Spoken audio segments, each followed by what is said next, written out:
باتیں سب ختم ہیں. سب شیعوں اور سنیوں کا 1 گھنٹے کا روزہ ہے چپ کا. ہاں ہاں ہاں ہاں. اچھا, آپ سب کو میں مبارکباد پیش کرتا ہوں. آج اناگرل سیشن میں کیا ہوا, پھر اس کے بعد اقبال پر جو سیشن ہوا انتہائی شاندار. اور اب سہیل راجپوت ہمارے چیف سیکریٹری صاحب یہاں بیٹھے ہیں, انہوں نے مجھے ٹیلی فون کیا. انہوں نے کہا یار سی ایم کی میٹنگ, اور میں نے سی ایم کے کان میں کہا ابھی, تو انہوں نے کہا میں آدھے گھنٹے میں ان کو چھوڑ دوں گا. تو سی ایم کی میٹنگ سے سیدھے یہاں ہیں, اور بہت ہی ادب کے لیے انتہائی شاندار خدمات ہیں ان کی. سہیل راجپوت صاحب کے لیے بھی بہت ساری تالیاں بجائیں. اور اب وہ دیکھیں, میں کیا بولوں کہ یہ کرتے تھے, برطانیہ میں یہ تھے, ہالی ووڈ کی فلموں میں کام کیا, براڈ وے پہ تھیٹر کیا, ایک ادارہ بنایا. یہ سب فضول بات ہے. اس تعارف کی مجھے ضرورت ہے یا کسی اور کو؟ میں ان کا نام لوں گا, ہم سب کے سب کھڑے ہو کر ان کے استقبال کریں گے. The one and only Zia محی الدین.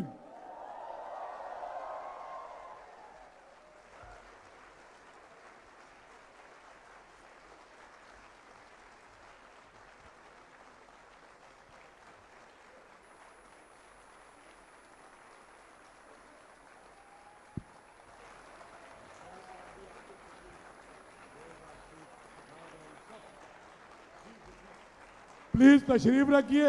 ایک درخواست اور ہے, یہ جو ایک شیطانی آلہ ہے اس کا گلا گھونٹ دیجئے, یا تو اس کو بند کر لیجئے. بند نہیں کرتے تو سارا سائلنٹ پہ رکھیے, اور یہ نہیں کر سکتے تو ہال سے چلے جائیے. آپ کا بہت بہت شکریہ. میرے لیے بہت ساری تالیاں بجائیں کہ میں نے ان کو یہاں پہ لے کے آیا.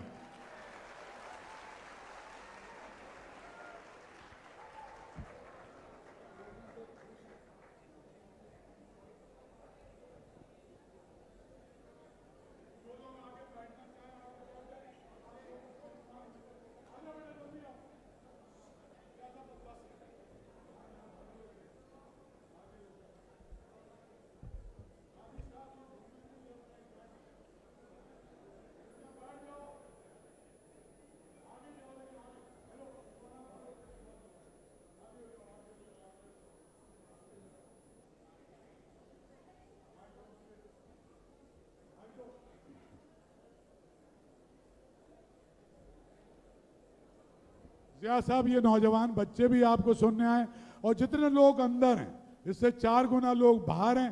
اسکرین لگا ہوا ہے. جو خوش قسمت تھا ہال میں اندر آ گیا, جو ذرا کم خوش قسمت تھا وہ باہر رہ گیا. تو باہر والے بھی تالیاں بجائیں, اندر والے بھی تالیاں بجائیں.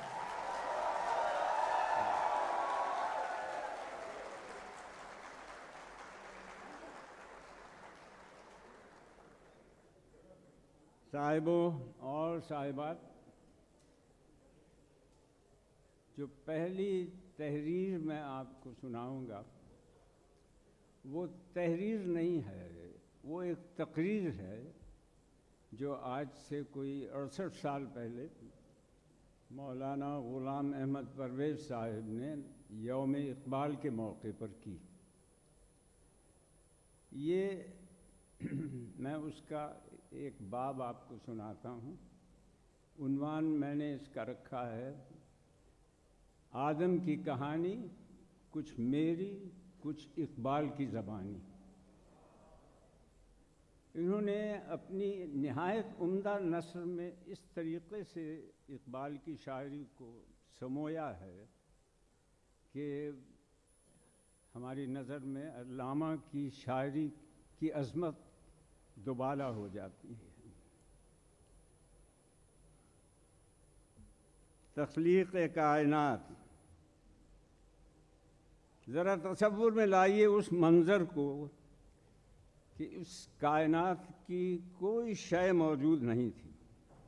نہ زمین, نہ آسمان, نہ چاند, نہ ستارے, نہ شجر تھے, نہ حجر, نہ صحرا تھے, نہ سمندر, نہ حیوان تھے, نہ انسان. ایک خدا کی ذات تھی اور باقی سب ہو کا عالم. ظاہر ہے کہ ایسی سنسان حالت کب تک رہ سکتی تھی. ہر تصور اپنی نمود کے لیے بے تاب ہوتا ہے, اور ہر نقش اپنے ابھرنے کے لیے پیچ و تاب کھاتا ہے. یعنی یہ قوت خاموش لذت تخلیق سے عمل بیدار ہونے کے لیے ہمتاً شوق رہتی ہے. اسی لذت تخلیق اور ذوق نمود نے انگڑائی لی. خطیرہ قدس کی ملکوتی فضا میں ہلکا سا تموج پیدا ہوا. عدم کے پردے اٹھے اور افق کے اس پار نگار خانہ کائنات خاموشی سے ابھرنا شروع ہوا. یعنی یہ وہ وقت تھا جب کیفیت یہ تھی کہ سہانی نمود جہاں کی گھڑی تھی، تبسم فشاں زندگی کی کلی تھی. کہیں مہر کو تاج زر مل رہا تھا، عطا چاند کو چاندنی ہو رہی تھی. ستاروں کو تعلیم تابندگی تھی. فرشتے سکھاتے تھے شبنم کو رونا. ابھی گل کو پہلے پہل ہنسی آ رہی تھی. حیولائے کائنات ابھرنے کو تو ابھرا، لیکن بڑا بے کیف اور بہت بے رنگ. یعنی یہ وہ زمانہ تھا جب عروس شب کی زلفیں تھیں ابھی ناآشنا خم سے. ستارے آسماں کے بے خبر تھے، لذت رم تھے. قمر اپنے لباس نو میں بیگانہ سا لگتا تھا، نہ تھا واقف ابھی گردش کے آئین مسلم سے. ابھی امکان کے ظلمت خانے سے ابھری ہی تھی دنیا. مذاق زندگی پوشیدہ تھا پہنائے عالم سے. کائنات کی اس تنہائی اور غمگینی، اس بے نوری اور بے سوزی، اس بے کیفی اور بے رنگی پر نقش طراز ازل کا جی بھر آیا. اس کے پاس ساز و سامان کی کمی نہ تھی، صرف ایک ترکیب نو کی ضرورت تھی. اس نے فرشتہ میر سامان کی طرف دیکھا اور وہ آنکھوں ہی آنکھوں میں اشارہ پا کر تعظیم کے لیے، تعمیل ارشاد کے لیے روانہ ہوا. اس نے چمک تارے سے مانگی، چاند سے داغ جگر مانگا، اڑائی تیرگی تھوڑی سی شب کی زلف برہم سے. تڑپ بجلی سے پائی، حور سے پاکیزگی پائی. حرارت لی نفس آئے مسیح ابن مریم سے. ذرا سی پھر ربوبیت سے شان بے نیازی لی. ملک سے عاجزی، افتادگی تقدیر شبنم سے. اور ان اجزاء سے ایک مرکب تیار کیا. پھر اس میں کچھ آگ کی چنگاریاں بھریں اور پھر اس پر خون کے چھینٹے دیے. فرشتے چپکے ہی چپکے اس پیکر آب گل کو دیکھتے جو ایسے متضاد عناصر سے ترکیب پا رہا تھا. وہ آج تک ہر عنصر کو الگ الگ دیکھنے کے عادی تھے. یعنی آگ کو آگ، پانی کو پانی. اس لیے ان کی سمجھ میں نہیں آتا تھا کہ یہ آگ اور پانی، یہ روشنی اور تاریکی، محبت اور عداوت، زہر اور تریاق، صلح اور فساد کا مجموعہ بالآخر بنے گا کیا؟ ہزار سال کی کرنوں کے بعد اس مشت خاک نے ایک متعین صورت اختیار کی. بکھری ہوئی شوخیاں سمٹ کر بجلیاں بن گئیں. زمین کانپی، آسمان تھرتھرایا. چاند کا ساغر زرین چھلک گیا. ستاروں کے ننھے سے دل دہل گئے. فضا میں ایک شور اٹھا اور مسکرا کر یہ ملائک سے کہا ابلیس نے، لو تمہارا ایک حریف تازہ بھی پیدا ہوا.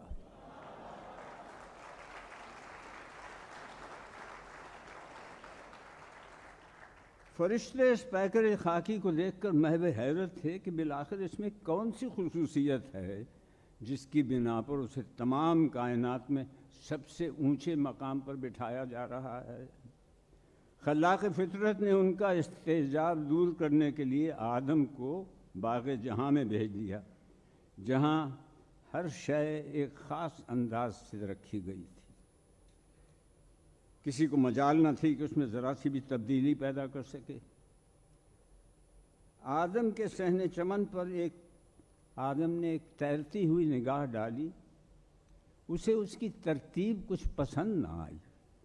اس نے اپنے دل میں کہا کہ یہ پیڑ وہاں ہونا چاہیے، یہ روش اس جگہ ہونی چاہیے، اس پھول کا رنگ ایسا ہونا چاہیے، اس پھل کے ذائقے میں کچھ یہ تبدیلی ہونی چاہیے۔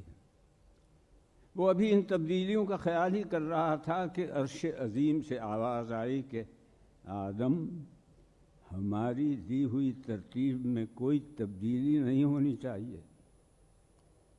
آدم نے سر اٹھایا اور نہایت تمکنت سے کہا کہ معاف فرمائیے، جس جگہ مجھے رہنا ہے اس کی ترتیب میری پسند کے مطابق ہونی چاہیے۔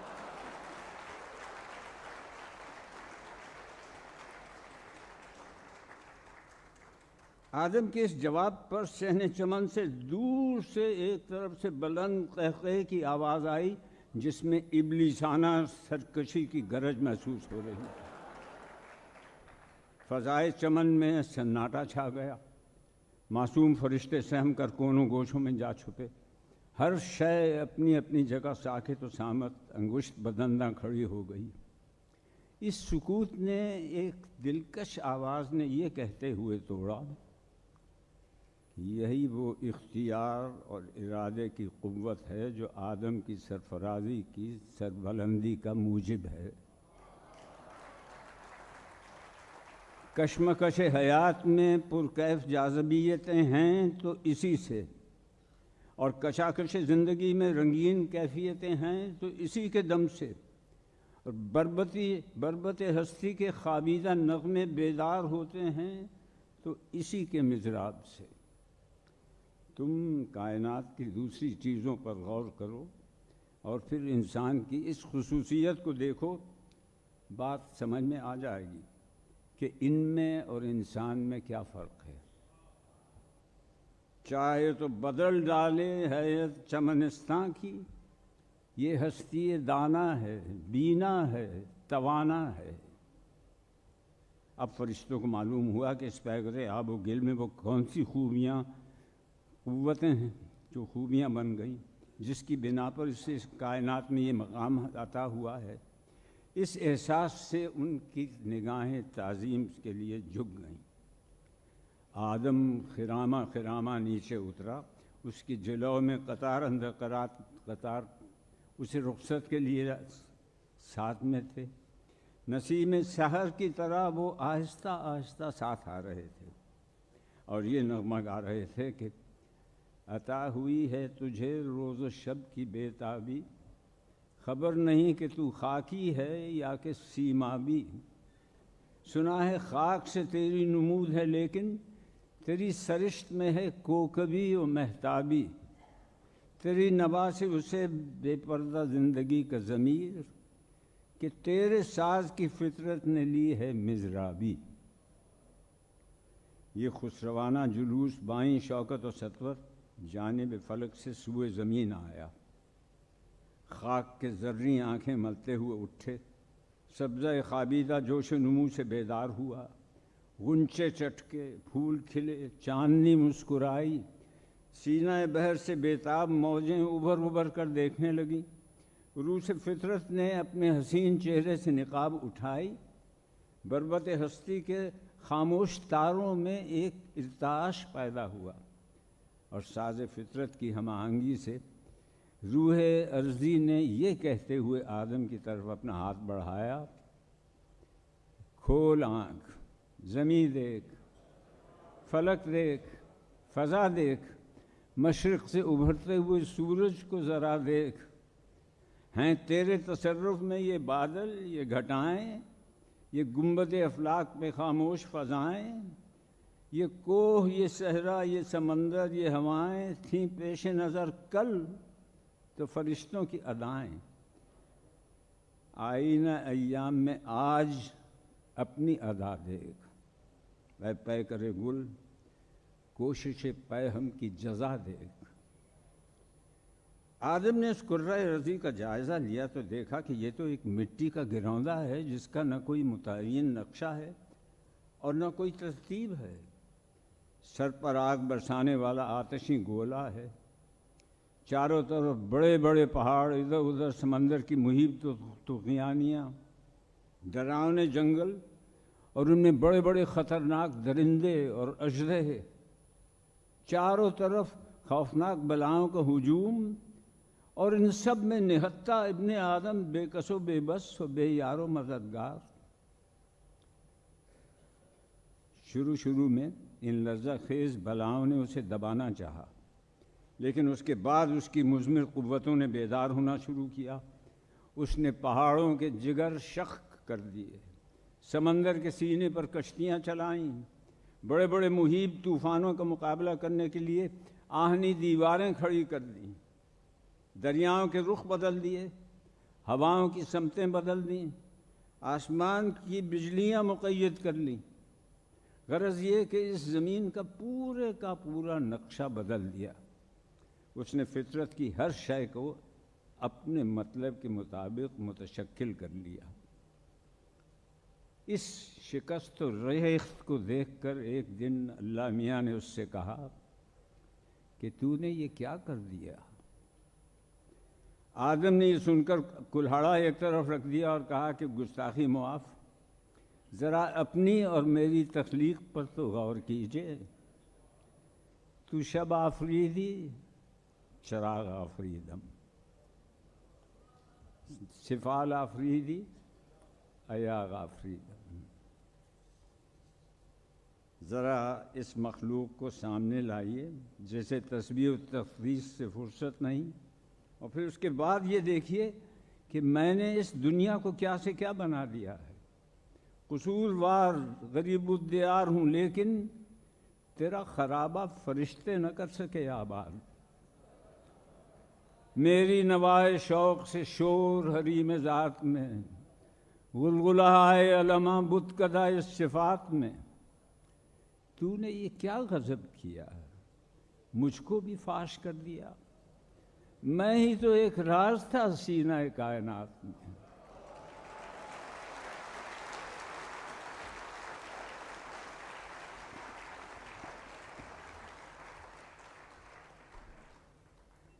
لیکن آدم کس تباہی کی طرف ہمیں لے جا رہا ہے۔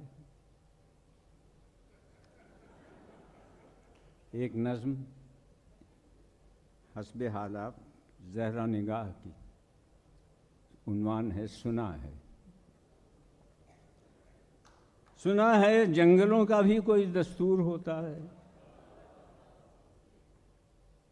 سنا ہے شیر کا جب پیٹ بھر جائے تو وہ حملہ نہیں کرتا، سنا ہے جب کسی ندی کسی کے پانی میں بے کے گھونسلے کا گندمی سایہ لرزتا ہے تو ندی کی روپہلی مچھلیاں اس پر پڑوسی مان لیتی ہیں۔ سنا ہے جس ہوا کے تیز جھونکے جب درختوں کو ہلاتے ہیں تو مینا اپنے گھر کو بھول کر کوے کے انڈوں کو پرندوں میں تھام لیتی ہے۔ سنا ہے گھونسلے سے جب کوئی بچہ گرے تو سارا جنگل جاگ جاتا ہے۔ ندی میں باڑھ آ جائے، کوئی پل ٹوٹ جائے تو کسی لکڑی کے تختے پر گلہری، سانپ، چیتا اور مکڑی ساتھ ہوتے ہیں۔ سنا ہے جنگلوں کا بھی کوئی دستور ہوتا ہے۔ خداوندہ جلیل و معتبر، دانا و بینا، منصف اکبر، ہمارے شہر میں اب جنگلوں کا ہی کوئی دستور نافذ کر۔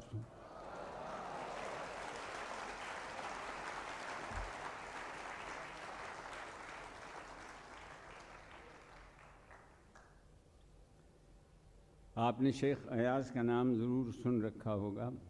سندھی کے بہت بڑے شاعر تھے، لیکن وہ اردو میں شاعری بھی کرتے تھے، ہندی میں بھی شاعری کی انہوں نے اور اچھی نظمیں لکھی۔ ان کی ایک چھوٹی سی نظم ہے: نسل نو تو سایہ ابلیس میں جب ہوئی پل کر جواں، میں نے ایک تصویر رکھی تیرے سامنے لا کے رکھی دفتن انسان کی. تو نے حیران ہو کے دیکھا اور کہا یہ تو ایک ابلیس ہے, پھاڑ دو اس بدنما تصویر کو. سوچتا رہتا ہوں تب سے انقلاب دید کیسے لاؤں میں, نسل نو کو کیسے سمجھاؤں میں کون سا ابلیس ہے اور کون سا انسان ہے.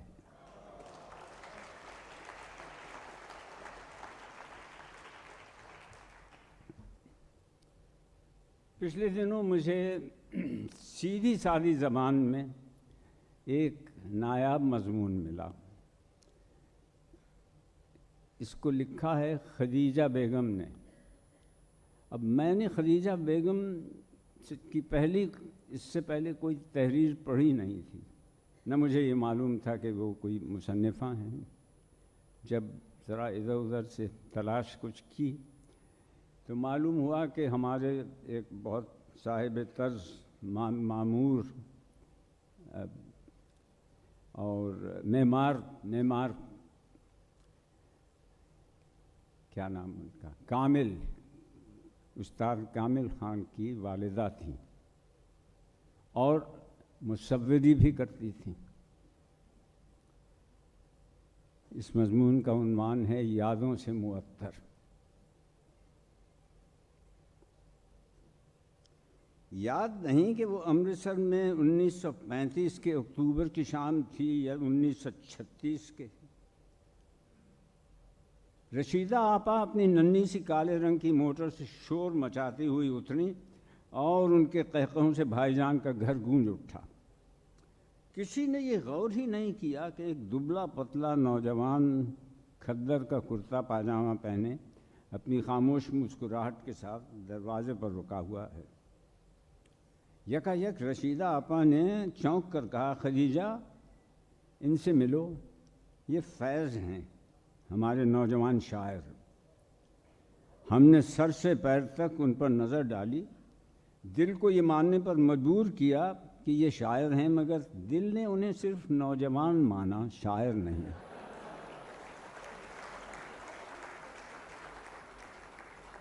ہمارے تصور میں ان دنوں شاعر کا حلیہ کچھ ایسا ہوتا تھا کہ لمبے لمبے بال والا, جھومتا جھامتا, کھویا کھویا سا, جگر مرادی باجا جیسا.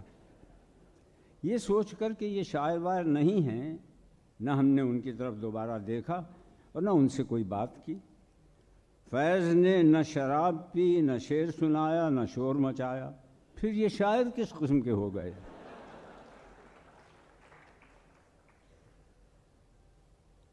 ہمیں یہ یاد بھی نہ رہا کہ کبھی ان سے ملاقات ہوئی تھی. 1941 میں رشیدہ آپا کے پاس لکھنؤ گئی.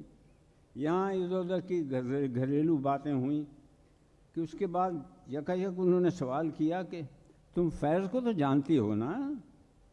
میں حیران کہ یہ فیض کون ہے, اور رشیدہ آپا نے یہ کیوں سمجھ لیا کہ میں انہیں جانتی ہوں. رشیدہ آپا کی عادت یہ تھی کہ کوئی سوال کرتی تو فوراً ہی اس کے بعد جواب نہیں سنتی تھیں, کوئی دوسرا سوال کر بیٹھتی تھیں.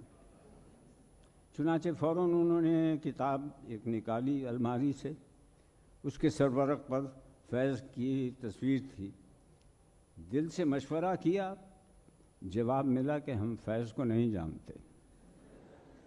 کتاب کے اندر کچھ صفحات کھولے تو ایک خوبصورت خط میں لکھا تھا, رشیدہ آپا کے لیے فیض. اندر کے کچھ صفحے ادھر سے الٹے پلٹے.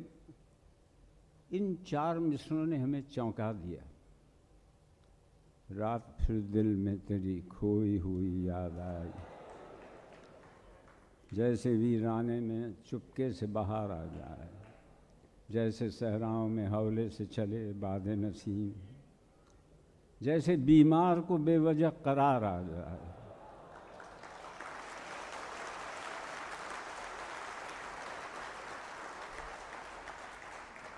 بات انوکھی تھی, زبان سادہ, لہجہ نرم, بہت اثر ہوا. بار بار یہ اشعار پڑھے. اس کے بعد ہم نے ہر رسالے میں فیض کا کلام تلاش کیا, مگر کم ہی نظر آیا۔ 1947 میں حالی سے دہلی میں ملاقات ہوئی اور گہری دوستی ہو گئی اور اکثر ملنا ہوتا تھا۔ حالی نے جب پہلی مرتبہ ایک فرصت گناہ ملی، وہ بھی 4 دن دیکھے ہیں ہم نے حوصلے پروردگار کے، گا کر سنایا، تو مجھے یوں محسوس ہوا جیسے فیض کی عظمت پوری کائنات پر چھا گئی ہے۔ ان کا ایک ایک شعر مجھے زبانی یاد ہو گیا، یہ بالکل محاورے کی اور کہاوت کی طرح۔ ہم لوگ فیض کا حوالہ دینے لگے۔ میں نے دل ہی دل میں فیض کا مجسمہ بنا لیا تھا، اسے کسی قیمت پر بدلنے کے لیے تیار نہ تھی، اس لیے ٹھان لیا کہ ان سے کبھی ملوں گی نہیں۔ ایک زمانے کی بات ہے کہ میں لاہور میں اپنے بھائی کی شادی میں گئی، ایک دم وہاں سے اٹھ کر چلی آئی۔ ہم سب شامیانے میں بیٹھے تھے، چلی اس لیے آئی کہ کسی نے آ کے کہا کہ فیض آ رہے ہیں۔ میں اس وقت تک باہر نہیں نکلی جب تک فیض چلے نہیں گئی۔ بات وہی تھی کہ ہمارے تصور میں ان کا جو مجسمہ تیار کیا ہوا تھا وہ کہیں پاش نہ ہو جائے۔ میں فیض کے متعلق ہر چھوٹی بڑی بات معلوم کرنے لگی۔ یوں لگتا تھا کہ مجھے ان کے ساتھ جیل کی 4 دیواری میں بھی وقت گزارنا پڑا۔ 1961 کی ایک شام آئی جب میں کراچی میں باجی سے ملنے گئی، باجی یعنی باجی بیگم آمنہ ملک۔ تو باجی نے کہا ارے تم ذرا پہلے آ جاتی ہیں، فیض آیا ہوا ہے اس سے مل لیتی۔ میں نے شکر کیا کہ اس وقت وہ حضرت باہر گئے ہوئے تھے، ورنہ یہاں تو ٹکراؤ ہو ہی جاتا۔ باجی کی گفتگو بھی ایک طرح کی ٹریفک ہوتی ہے، وہ دوسرے کو گفتگو کا موقع ہی نہیں دیتی۔ فیض کے متعلق بس ایک جملہ کہہ کر دوسرا موضوع چھیڑ دیا کہ ہائے کیا غضب کا زمانہ آ گیا ہے، قیامت کا زمانہ ہے، سگریٹ ملتے ہی نہیں ہیں۔ ہم نے تھوڑی دیر بیٹھ کر وہاں سے رخصت لی اور قریب کے بازار کی دکان پھر کر باجی کے لیے 3 کاسل سگریٹ کی 2 ڈبیاں خریدیں اور دوبارہ اوپر گئی باجی کو دے دیں۔ اب جو اوپر پہنچی تو میں نے دروازہ کھلا دیکھا اور یہ تھا کہ باجی تو دیوان پر براجمان تھیں، لیکن ایک صاحب سفید کرتے پاجامے میں ملبوس ٹہل رہے تھے۔ میں انہیں دیکھ کر کچھ ٹھٹکی، وہ صاحب مجھے دیکھ کر کچھ مسکرائے۔ باجی بولیں فیض تم خدیجہ سے کبھی ملے نہیں؟ فیض صاحب نے باجی کے سوال کا جواب نہیں دیا، بلکہ ایک نرم و نازک کے ساتھ میٹھی سی آواز میں کہا ارے بھائی ہم اب تک ملے کیوں نہیں ہیں؟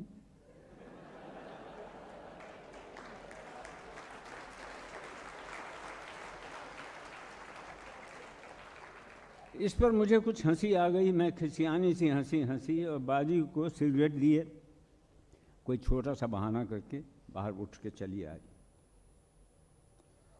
تیسرے چوتھے روز صبح 11 بجے 11:30 بجے ایک صاحب میرے گھر آئے اور بولے فیض صاحب آئے ہیں اور آپ کی بنائی ہوئی تصویریں دیکھنا چاہتے ہیں۔ میں سٹ پٹائی، ابھی اپنے کو سمیٹنے بھی نہ پائی تھی کہ فیض صاحب آئے، ان کے ساتھ 2-4 اور لوگ بھی تھے اور خاموش بیٹھ گئے۔ اب سگریٹ پہ سگریٹ پی رہے ہیں اور منہ ہی منہ میں کچھ فرما رہے ہیں۔ آدھ گھنٹہ ٹھہرے اور چلے گئے۔ تصویروں کی نمائش کے سلسلے میں مجھے 2-4 بار ان سے ملنا ہوا، پھر سے ملنا ہوا۔ افتتاح کے بعد زاہد بھائی، میں اور میری بھابج فیض صاحب کے دفتر میں کافی دیر تک بیٹھے رہے۔ 1-2 اور صاحب بھی مشہور تھے، سبھی بول رہے تھے سوائے فیض صاحب کے، وہ صرف مسکرا رہے تھے اور سگریٹ سے شوق فرماتے رہے۔ میرا دل دھڑک رہا تھا کہ کہیں مجھ سے وہ میری تصویروں کا ذکر نہ چھیڑ دیں۔ آخر ایک لمحہ ایسا آیا کہ جب باقی کے لوگ کسی اور موضوع پر گفتگو میں مصروف تھے تو فیض صاحب نے میری طرف جھک کر نہایت دھیمی آواز میں کہا ضروری ہے کہ آپ کی تصویروں کا میں ذکر کروں؟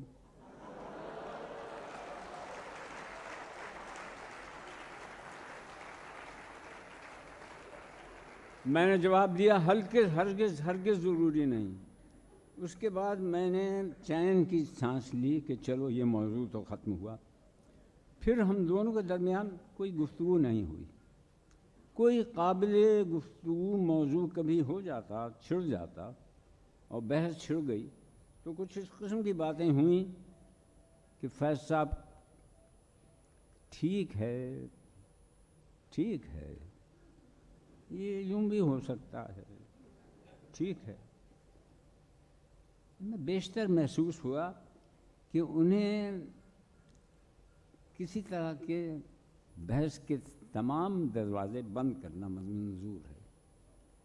ایک دن میں نے پوچھا کہ جب آپ کو معلوم ہے کہ یہ ٹھیک نہیں ہے تو پھر آپ ٹھیک ہے کیوں کہتے ہیں؟ ایک بات غلط بات ٹھیک کیسے ہو سکتی ہے جبکہ آپ اس کا غلط ہونا تسلیم بھی کر چکے ہیں؟ پھر وہی جواب ملا، ٹھیک ہے۔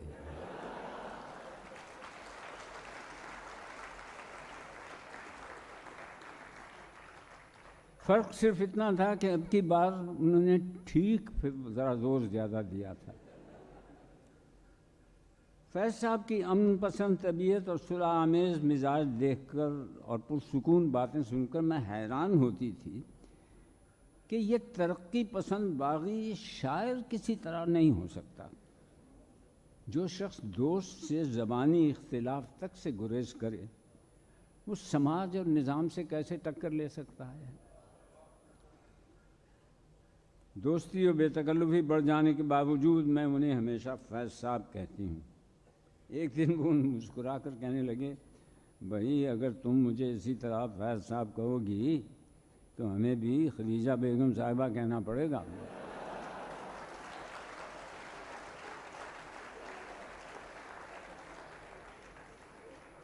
ان کا مزاج دیکھیے کہ اس کے بعد بھی میں نے کبھی انہیں فیض نہیں کہا، مگر اس روز کے بعد نہ انہوں نے کبھی مجھے ٹوکا اور نہ مجھے خدیجہ بیگم صاحبہ وغیرہ کہا۔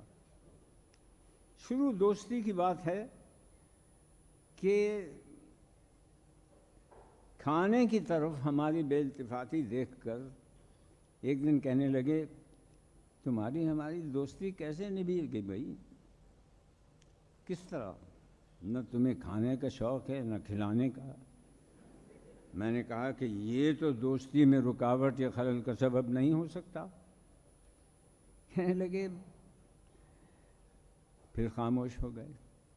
لیکن اس کے بعد لندن تک میں نے فیض صاحب کو بہت مزے کے کھانے خود پکا کر کھلائے اور بڑے چاؤ اور چاہت کے ساتھ، مگر میں نے یہ دیکھا کہ جو چیز نزدیک ہوتی ہے بس صرف اسی کو کھاتے ہیں۔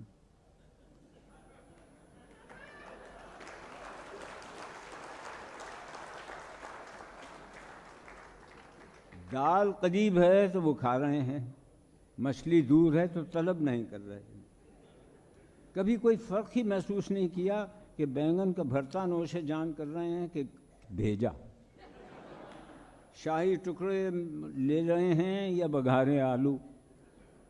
فیض صاحب کی اس بات کو ہمیں فائدہ یہ ہوا کہ جب بھی وہ ہمارے گھر آتے ہیں ہمیں کھانے کی طرف سے کوئی تکلف نہیں کرنا پڑتا تھا، جو پکایا ہوتا وہ کھا لیتے اور خوشی سے کھا لیتے۔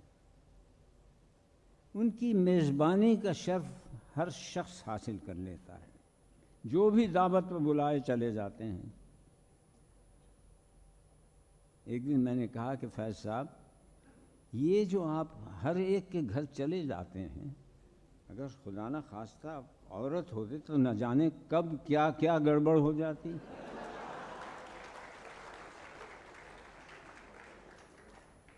اس بات سے وہ بہت محظوظ ہوئے ہیں۔ ہم پر مدتوں فیض صاحب کی عظمت و قابلیت کا رعب رہا، رعب تو اب بھی ہے، اتنا ہی ہے، مگر اب ہمیں اسے چھپانے کا سلیقہ آ گیا ہے۔ تجربے نے ہمیں یہ سبق سکھایا کہ جب ہم دونوں اکیلے ہوں تو ضروری نہیں کہ کوئی بات ضرور کی جائے۔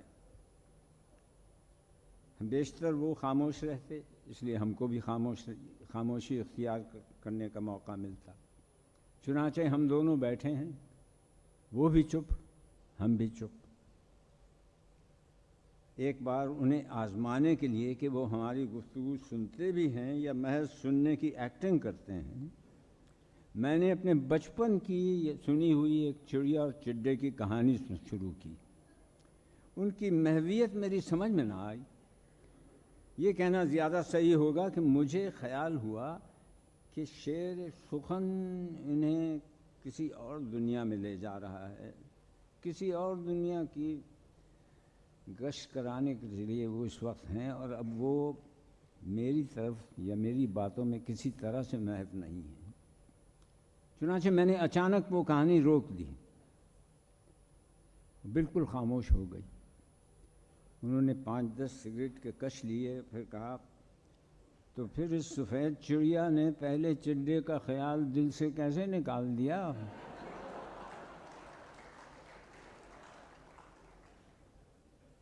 اس استفسار پر مجھے یقین ہو گیا کہ وہ کہانی سن رہے تھے، اور مجھے پوری کہانی سنانی پڑی۔ سمجھ میں نہیں آتا کہ فیض صاحب یہ کیسے فیض ہیں جو ہم سے ملتے ہیں تو نہ کوئی شوخی دکھاتے ہیں، نہ کوئی کسی طرح سے کوئی تڑپ محسوس ہوتی ہے، نہ غم، نہ غصہ، نہ شور، نہ شکوہ۔ انقلابی شاعر کس طرح کے ہیں کہ کبھی گفتگو میں سیاست کا رنگ ہی نہیں لاتے، شعر میں وہ موتی پرولتے ہیں، لیکن گفتگو میں بالکل چپ رہتے ہیں، محفل میں چپ چاپ رہتے ہیں۔ یہ تو سراسر بخیلی ہے۔ یہ تو بے حد دوست قسم کے انسان ہیں، لیکن اتنے اچھے دوست نکلے کہ اندر کا شاعر ہی غائب ہو گیا۔ ان کی خاموش طبیعت سے ہمیں کوئی شکایت نہ کبھی ہوئی، مہینوں وہ نہ آئے، ہم نے کبھی شکایت نہ کی، ہمت ہی نہ ہوئی۔ لاہور کے قیام کے زمانے میں ایک بار فیض صاحب کا فون آیا اور خلاف عادت بات شکایت سے شروع کی، تم نے ہمیں فون ہی نہیں کیا، کیوں نہیں کیا؟ ہم حیران کہ آخر بلا وجہ فون کیوں میں کرتی؟ کبھی شکایت کرنے والے نے کہا، شکایت نہ کرنے والے نے کہا، اس شکایت کا سبب ہم نے بھی یہ کہا، میں پوچھ سکتی ہوں؟ کہنے لگے، میں نے پوچھا کوئی خاص بات کہنی تھی آپ کو، مجھے بتائیے تو، فون کرتی میں فوراً جواب دیتی۔ فرمایا، ہم آ جائیں، کھانا کھلاؤ گی؟ ہم نے کہا ہم ضرور۔ کہنے لگے کیا؟ ہم نے کہا دال روٹی۔ کہنے لگے پھر ہم نہیں آتے۔ میں نے کہا اور اگر نرگسی کوفتے، سیخ کباب اور مرغ مسلم ہو تو؟ کہنے لگے پھر آ جائیں گے۔ 1 بجے تشریف لائے، معمول سے زیادہ خوش، خاموشی کی نمایاں تھی، اس کے باوجود ان کی بشارت کا سبب پوچھنے کو بہت جی چاہا، مگر برسوں کی سنگت نے یہ سکھایا تھا کہ فیض صاحب سے کم سوال پوچھنا چاہیے تاکہ انہیں جواب کی زحمت نہ ہو۔ کھانے کے بعد دھوپ میں بیٹھنا چاہتے تھے، باہر سبزے زار پر کرسیاں رکھوا کر ہم لوگ بیٹھ گئے۔ یوکلپٹس کے بڑے بڑے درخت چاروں طرف پھیلے ہوئے تھے اور پھول کی کیاریاں تھیں، پھولوں کی۔ فیض صاحب یوکلپٹس کے بڑے بڑے درخت چاروں طرف دیکھنے لگے، کچھ دیر ٹہلے، پھر ایک بار دھیمے سے بولے، شعر کہنے کو جی چاہ رہا ہے۔ معلوم نہیں مجھ جیسا کوئی خوش نصیب اور ہے جس نے فیض صاحب کی زبان سے یہ جملہ سنا ہوگا، یا یہ منظر دیکھا ہوگا، یا ان کا ایسا موڈ دیکھا ہوگا۔ میرے لیے تو یہ بالکل پہلا موقع تھا کہ دیکھتے دیکھتے اب آسمان سے پھول برسیں گے اور ستارے چھپنا چھوڑ کے نکل آئیں گے۔ درختوں کی طرف دیکھتے ہوئے مجھ سے پوچھا یوکلپٹس کو اردو میں کیا کہتے ہیں؟ شکر ہے کہ اس وقت حافظ نے ساتھ دیا۔ میں نے کہا شاید لغت میں تو یہ لفظ نہ ہو مگر ہم سفیدہ بولتے ہیں اور مالی بھی یہی کہتے ہیں۔ اس کے بعد معلوم نہیں انہوں نے میرا جواب سنا بھی یا نہ سنا، آسمان کی طرف دیکھ کر مسکراتے رہے اور اس کے بعد گنگنانے لگے۔ میں سمجھ گئی کہ نزول شعر کا لمحہ ایسا ہی ہوتا ہے، چنانچہ چائے کا بہانہ کر کے اندر چلی گئی، اطمینان سے چائے بنائی اور کوئی آدھ گھنٹے کے بعد واپس آئی تو دیکھا کہ ابھی تک گنگناتے ہوئے ٹہل رہے ہیں۔ چائے کی پیالی رکھ کر پھر میں اندر چلی گئی۔ بہت دیر کے بعد 2-3 گھنٹوں کے بعد باہر آئی تو دیکھا اب پہلے سے بہت زیادہ مسرور ہیں۔ مجھے نہیں معلوم کہ اس دن فیض صاحب نے شعر کہے یا نہیں کہے، اور اگر کہے تو کون سے۔ ان سے ہماری دوستی کچھ ایسی ہی تھی کہ نہ ہم پوچھیں نہ وہ بتائیں۔ اتنا کچھ انہیں جانتے اور ان کے اتنے قریب رہنے کے بعد بھی ایسا لگتا ہے جیسے ہم فیض صاحب کو جانتے ہی نہیں۔ واقعی کتنا جانتے ہیں اور کیا جانتے ہیں۔ اگر آج رشیدہ آپا زندہ ہوتی تو پوچھتی فیض کو تو تم جانتی ہو نا، تو ہم اسبات میں جواب نہ دے سکتے۔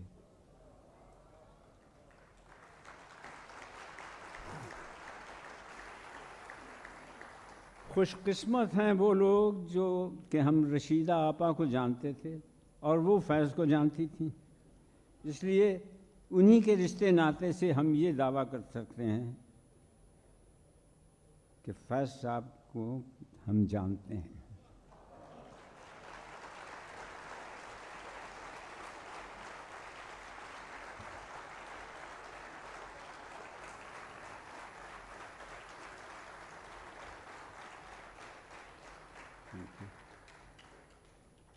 اختر الایمان صاحب کی ایک نظم ہے حسب حال۔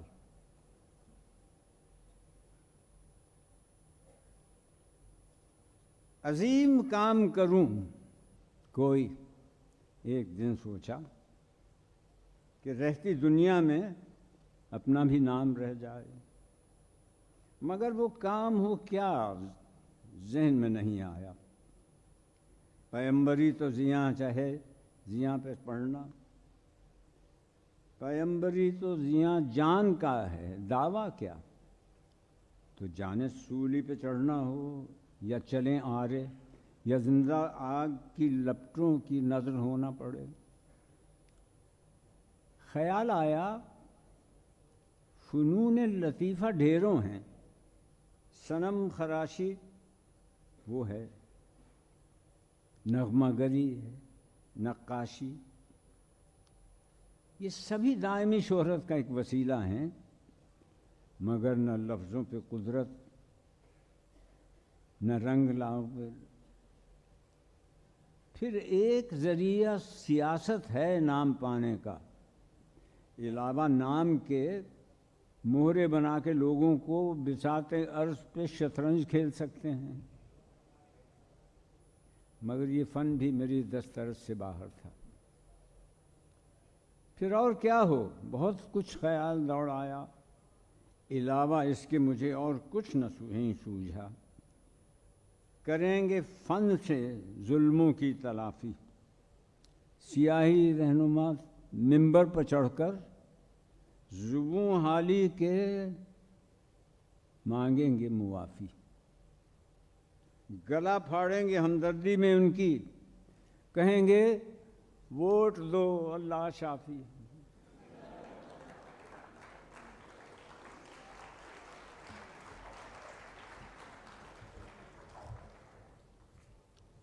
جناب مشتاق احمد یوسفی۔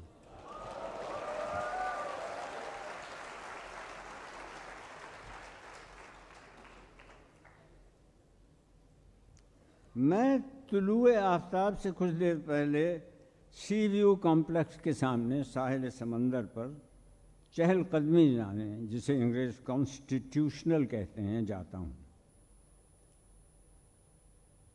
چہل قدمی یعنی 40 قدم، جس سے یہاں میری مراد 4 میل ہیں، لیکن بعض خواتین جس انداز سے چہل قدمی کرتی ہیں اسے چہل قدمی کہنا مناسب ہوگا۔ مرزا عبد الودود کہتے ہیں کہ چال کی خوبی سے ہی چال چلن کی خرابی کا اندازہ کیا جا سکتا ہے۔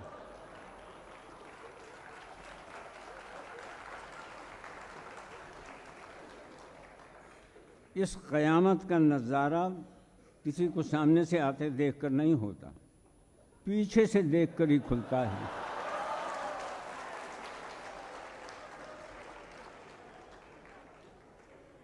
چال کی چاپ اور چھاپ کیسی ہے؟ ایک خوبی ہو تو بیان کریں۔ لٹک مٹک، ٹھمک جھپک، پینڈولم کی مانند دائیں سے بائیں،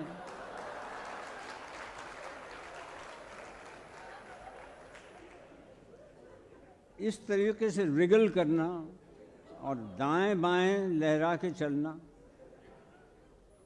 خرام ناز کے قیامت ڈھانے کے انگنت انداز ہیں۔ یعنی لہرتی، لچکتی، لہراتی، لجاتی، جگتی، گجگامنی، پیچھے مڑ مڑ کے دیکھنا کہ اب بھی کوئی گھور رہا ہے یا سبھی مر گئے۔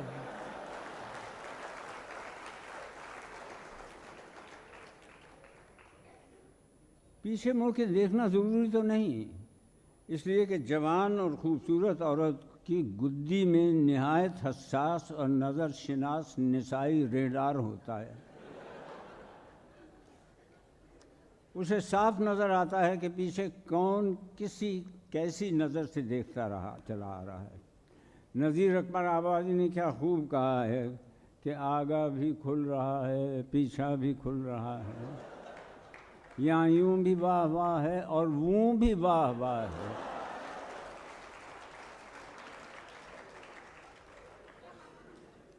واہ واہ تو ہم ووں کے استعمال پر کریں گے جس کو ظالموں نے متروک قرار دے رکھا ہے۔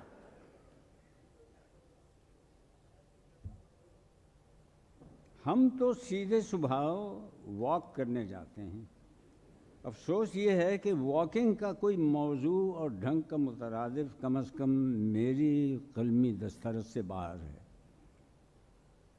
ٹہلنا کے معنی علمی لغت مؤلفہ وارث سرہندی میں آہستہ آہستہ تفریح کے واسطے پھرنا کہا جاتا ہے۔ 22 جلدوں پر مشتمل اردو لغت مرتبہ اردو بورڈ میں ٹہلنے کے معنی آہستہ آہستہ چلنا اور مٹر گشت کرنا درج ہیں، اور سند میں یہ معتبر عبارت نقل ہے کہ استنجا کرتے ہوئے ٹہلتے اور کھلے بازاروں میں چکر لگاتے پھرتے رہنا۔ میں واکنگ کا ترجمہ سیر یا ہوا خوری کرنے کے حق میں بالکل نہیں ہوں، اس لیے کہ ان سے ایک ایسا عہد یاد آتا ہے جب امراء اور رؤسا اور شرفا پالکی یا تام جھام میں یا خود سے بہتر نسل کے گھوڑے پر سوار ہوا خوری کے لیے نکلتے تھے۔ ہوا خوری کی اس لیے اور ہوا خور کی اصطلاح مجھے اس لیے بھی نہیں بھاتی کہ ایک دم ذہن میں خوری اور خور کی دوسری صورتوں اور قسموں کی طرف جاتا ہے، اور سب کے سب واحیات ہیں۔ مثلا رشوت خوری، چغل خوری، آدم خوری، شراب خوری، سود خوری، مردار خور۔ حلال خور کا تذکرہ میں نے قصداً نہیں کیا، اس لیے کہ اس سے مراد ایک بہت ہی محنتی، تابع دار اور مسکین قسم کے طبقہ ہے، یعنی مہتر اور بھنگی۔ کبھی آپ نے غور کیا ہے کہ ہمارے ہاں کسی اور پروفیشنل یعنی پیشہ ور کو حلال خور یعنی حق حلال کی روزی کمانے والا نہیں کہتے؟ واہ کیا بات دھیان میں آئی. میری چال کے انداز رفتار اور وقار کا انحصار کلیتاً اس پر ہوتا ہے کہ کتوں کے کمانڈوز کیسے رزمیہ کورس کی تال پر کس رفتار سے میرے پیچھے آ رہے ہیں. مگر کہنا پڑتا ہے کہ یہ کتے بہت ہی تمیزدار ہیں. تمیزدار اس وجہ سے کہا کہ کاٹنے سے پہلے خامخواہ نہیں بھونکتے، بلکہ نہایت ادب سے پیچھے سے پنجوں کے بل آ کر پنڈلی پکڑ لیتے ہیں اور جھڑجھڑاتے ہیں. ایک گدلی دھندلی صبح کا ذکر ہے کہ ایک خاتون نے، جن سے میرا تعارف نہیں تھا، اچانک مجھے آگے سے روکا اور بولی، سر یہ آپ سن رائز سے گھنٹوں پہلے سن گلاسز لگا کے کیوں آتے ہیں؟ میں ہکا بکا رہ گیا، کوئی جواب بننا پڑا. 3 دن کے بعد انہوں نے مجھے پھر روکا، وہی سوال دہرایا، مگر اب کی بار سر نہیں کہا. آپ سن رائز سے پہلے ڈارک گلاسز کیوں لگا کے آتے ہیں؟ اب کی بار میرا حیاؤ ذرا کھل گیا تھا. میں ڈارک گلاسز اتار کر جواب دیا، جو آپ سمجھ رہی ہیں وہ ٹھیک ہے.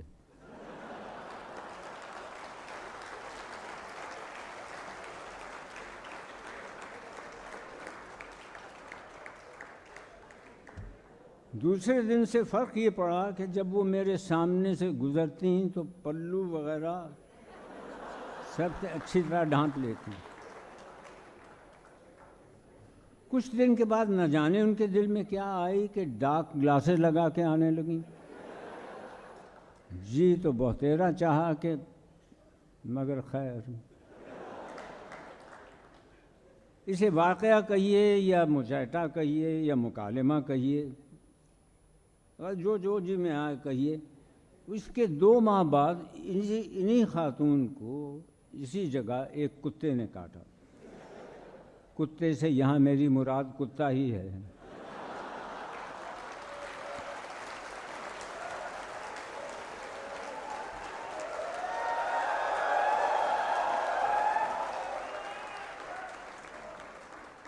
تماشائیوں کی بھیڑ لگ گئی. میں انہیں اپنی کار میں گھر چھوڑنے گیا. ان کا شوہر تو زخم دیکھتے ہی پاگل ہو گیا اور بآواز بلند کتوں کی عزیزوں کے بارے میں ایسے جذبات کا اظہار کرنے لگا جنہیں نیک خواہشات کبھی نہیں کہا جا سکتا. سننے میں آیا کہ اس نے رینجرز کے ایک سپاہی سے جو ساحل پر تعینات تھا کہا کہ میں اس کتے کو اپنے پستول سے شوٹ کرنا چاہتا ہوں. اس نے کہا ہم یہاں فائرنگ کی اجازت نہیں دے سکتے، تمہیں کلفٹن کینٹونمنٹ بورڈ سے واسطہ قائم کرنا پڑے گا. انہیں فون کیا تو جواب ملا آپ کلفٹن تھانے سے اجازت لیں. کلفٹن تھانے سے بات کی. انہوں نے کہا جناب عالی، آپ کو معلوم ہونا چاہیے کہ آپ ڈیفنس کے جس فیز میں رہائش پذیر ہیں وہ علاقہ درخشاں پولیس اسٹیشن میں لگتا ہے. مطلب یہ ہے کہ وہاں جا کے متھا پھوڑی کریں. اس پولیس اسٹیشن کو فون کیا تو ایک کانسٹیبل ڈپٹ کے بولا کہ آپ ڈپٹی کمشنر ساؤتھ کو شریعہ عام پر فائر کرنے کی درخواست دیں اور کل صبح 11 بجے تشریف لا کر اپنے پستول کا بور اور اپنے پستول کا لائسنس چیک کرائیں. یہ سنتے ہی ان موصوف کا سارا غصہ ہرن ہو گیا. خون ریزی کے اقدام سے باز آئے. انہیں ایک دم خیال آیا کہ 5 سال سے انہوں نے اپنا لائسنس ریویو نہیں کرایا تھا. بوکھلاہٹ میں پوچھنے لگے کہ اگر میں کتا نہ ماروں تب بھی کیا 11 بجے تھانے میں لائسنس چیک کرانا ہوگا؟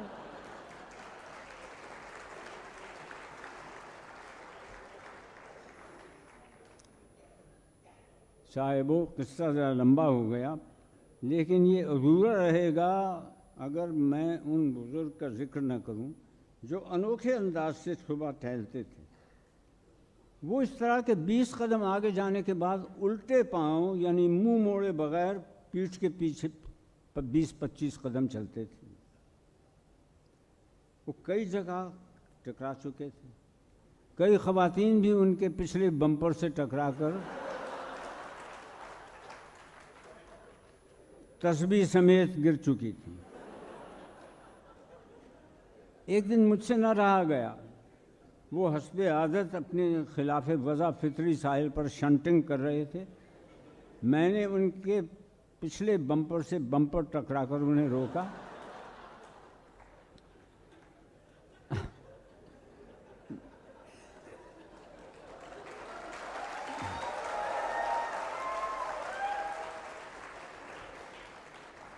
اور میں نے پلٹ کر پوچھا کہ قبلہ آپ 15-20 قدم چلنے کے بعد ریورس گیئر کیوں لگا دیتے ہیں؟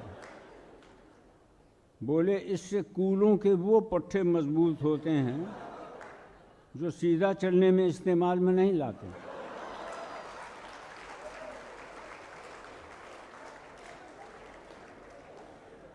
ہم نے عرض کیا کہ بفرض محال وہ مضبوط ہو بھی تو اس سے کیا فائدہ ہوگا؟ فرمایا پھر اسی سے میں دگنی رفتار سے پیچھے چل سکوں گا.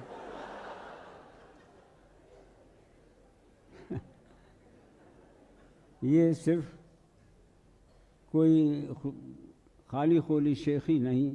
واقعہ یہ ہے کہ 2 سال کے بعد میں نے بچشم خود دیکھا کہ واقعی وہ دگنی رفتار سے فٹ پاتھ پر پچھاڑنے لگے ہیں.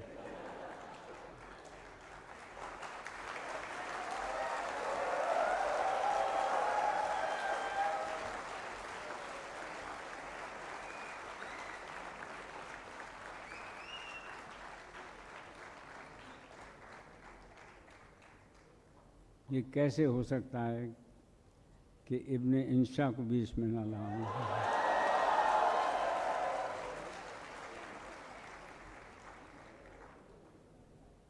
آپ نے شاید منو بھائی کا نام سنا ہوگا یا ذکر سنا ہوگا. منو بھائی لاہور میں بہت مشہور کالم نویس بھی تھے اور ان کے ڈرامے بھی بہت ٹیلی ویژن پہ چلے. خاصے مشہور آدمی تھے منو بھائی. اس مضمون کا عنوان بھی منو بھائی ہے. مائی ڈیئر منو بھائی، تمہارا نام بڑا گڑبڑ ہے. اس کے ساتھ القاب و آداب لکھنے میں بڑی الجھن ہوتی ہے. اگر برادرم منو بھائی کہیں یا میرے بھائی منو بھائی کہیں تو تکرار لفظی ہو جاتی ہے، اور تم جانتے ہو کہ حذف و زوائد اچھی چیز نہیں. خدا جانے تم نے اندرون خانہ اس مشکل کا حل کیا نکالا ہوگا. اور وہ خاتون کہ ہماری بھابھی ہیں، تمہارے بھائی بہن بھائی پن سے کیسے باہر نکلتی ہوں گی. تمہارے اس نام سے بلانے سے تو ان کے لیے کئی فقہی مسئلے پیدا ہو سکتے ہیں. ایک زمانے میں ہم تم کو موٹروں والے منو بھائی سمجھا کرتے تھے، کیونکہ اس قوم کا ایک آدمی ادب کے سٹیئرنگ پر آ بیٹھا تھا. ہم نے یہی سمجھا اور شاعری کا کلچ اس نے دبانا شروع کر دیا. صحافت کو گویا دھکا دے رہا تھا. ہم بہت سے ایسے بھائی بھی جانتے ہیں جو گجراتی ہیں اور بہت دولت مند ہیں. ان کا لائقہ بھائی ضرور ہوتا ہے، جیسے چھوٹا بھائی، کھڑا بھائی، بڑا بھائی، یہ بھائی وہ بھائی. یہ جتنے کراچی میں اس قسم کے بھائی ہیں سب کروڑ پتی ہیں. لیکن عجیب و غریب بات یہ ہے کہ ہم غریب غربا تو ان کو بھائی سمجھتے ہیں، وہ لوگ کبھی ہمیں بھائی کہہ کر نہیں بلاتے. ایک بھائی وہ ہوتے ہیں جیسے بھائی چھیلا پٹیالے والے، یا جیسے منو بھائی امروز والا. ایک بھائی سکھوں کے بھی ہوتے ہیں. یہ بھائی وہ ہوتے ہیں جن سے وہی مطلب لیا جاتا ہے جو ہمارے یہاں ملا یا مولوی سے لیا جاتا ہے. ہم نہیں کہتے کہ تم سکھوں میں سے تمہاری سکھوں والی کوئی بات ہے. وہ لوگ تو بڑی خوبیوں کے ہوتے ہیں. جہاں پر گئے داستاں چھوڑ آئے. ہمارے ایک دوست ہیں یوسف صدیقی. ہم بھی رواداری میں ان کے نام سے کے رقعے میں یوسف بھائی لکھ جائیں تو کاٹنا پڑتا ہے. اس کی وجہ ظاہر ہے کہ یوسف کو اگر ہم بھائی ہوئے تو ہم یوسف کے بھائی ہوئے، اور برادران یوسف میں اپنا شمار کیا جانا کون پسند کرے گا؟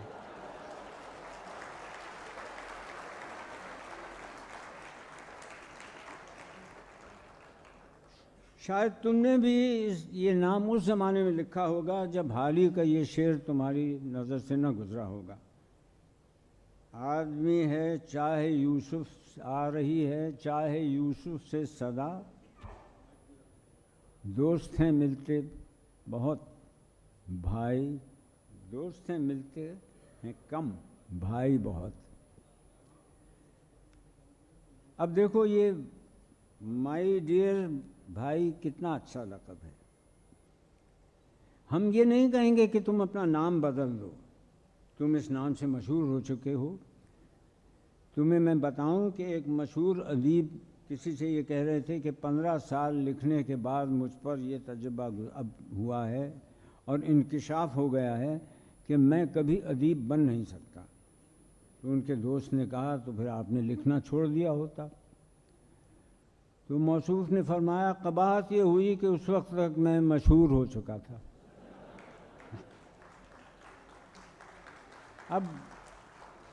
اب دیکھو یہ مائی ڈیئر کتنا اچھا لقب ہے.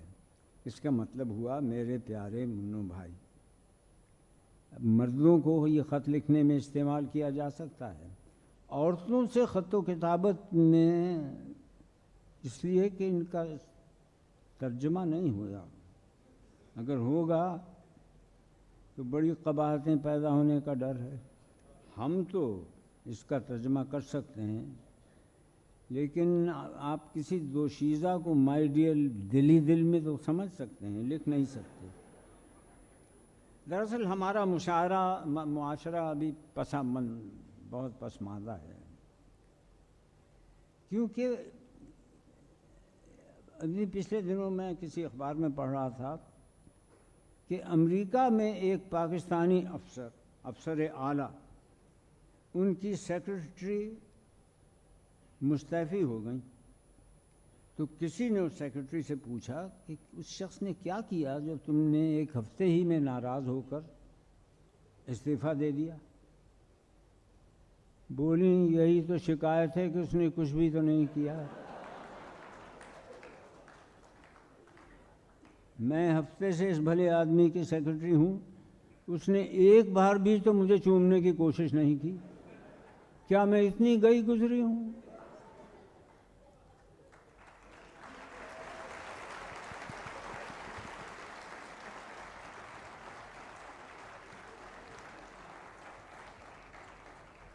جو لوگ یہ سمجھتے ہیں کہ شادی ایک ایسی انسٹیٹیوشن ہے جس میں دو لوگ مل کر اس طرح رہتے ہیں کہ ایک دوسرے کو رہنے نہیں دیتے،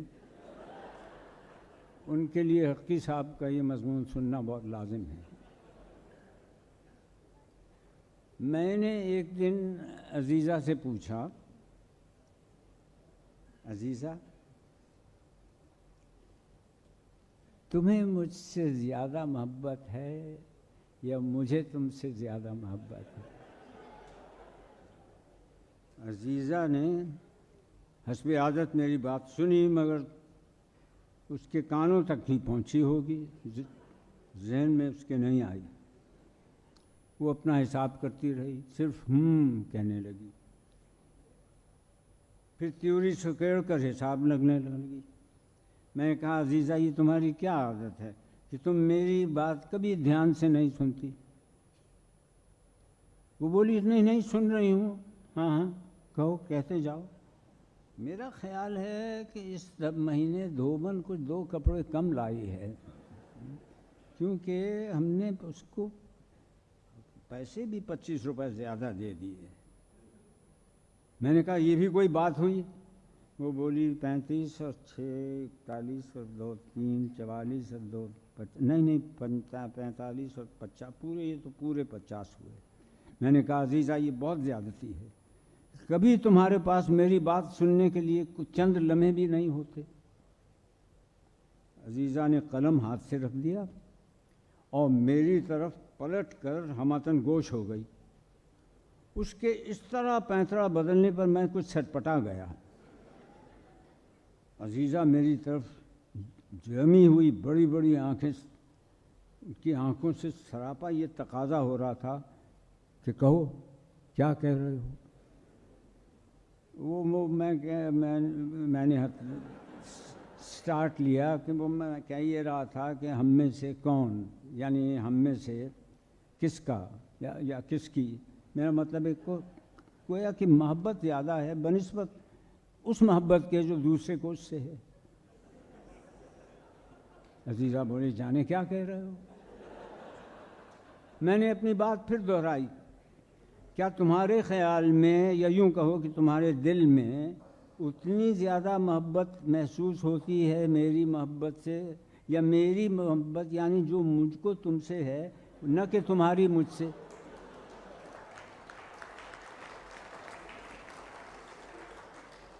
عزیزہ بولی میں سمجھی نہیں۔ میں کھسیانا سا ہو گیا۔ میں نے کہا عزیزہ تم سمجھی نہیں، میں صرف کہنا یہ چاہتا ہوں کہ بہت دیکھو نا، ہم دونوں تو موجود ہیں، ہم دونوں ہیں اور ہم دونوں آپس میں محبت کرتے ہیں، مگر ایسی صورت میں ہو سکتا ہے کہ ایک کے دل میں جو جذبہ ہو محبت کا وہ زیادہ شدید ہو یا زیادہ بیش ہو اس محبت سے جو پہلے کو اس سے ہے۔ تو ہمارے تمہارے درمیان وہ کون ہے جس کی محبت زیادہ ہے اس محبت سے جو دوسرے کو اس سے ہے؟ یہ دوسرا کون ہے؟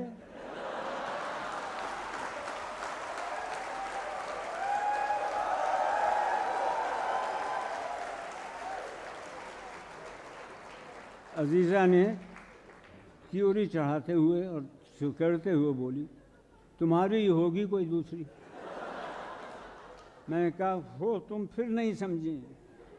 میں نے بے چارگی کے عالم میں کہا دوسرے کا مطلب یہ ہے کہ ہم دو ہیں نا، ہم دو ہیں، پہلا میں دوسری تم، ایک تم، تو یوں سمجھو کہ پہلا میں دوسری تم، یا میرے خدا میں دوسری ہوں۔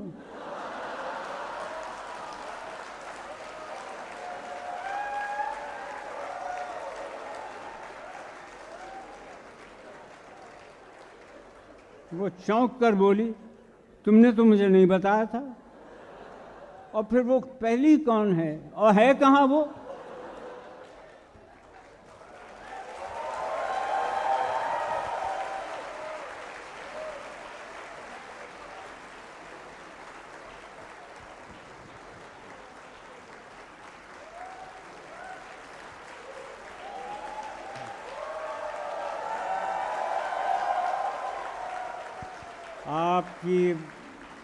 آپ کی محبت، بے پناہ محبت اور آپ کی توجہ کا بے انتہا شکریہ۔